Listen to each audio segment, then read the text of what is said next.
This Labor Day weekend, the Trump administration is facing pushback for a plan to send federal troops into Chicago in response to violent crime.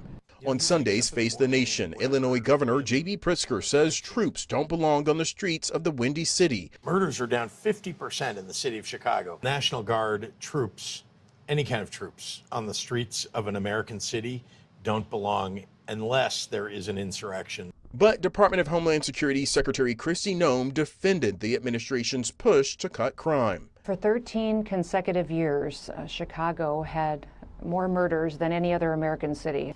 The Trump administration is also coming under scrutiny after firing the director of the CDC.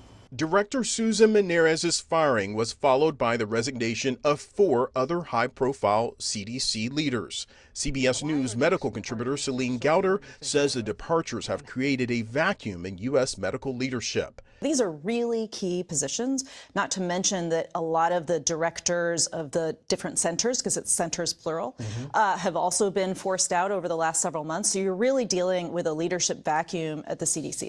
Gowder also expressed concern about recent vaccine policy changes from the CDC. Vaccine policy is now being made by political fiat and communicated through social media rather than a transparent, open scientific review process. And so we're seeing the reversal of previous recommendations, which will also confuse whether insurance will cover certain vaccines for certain people.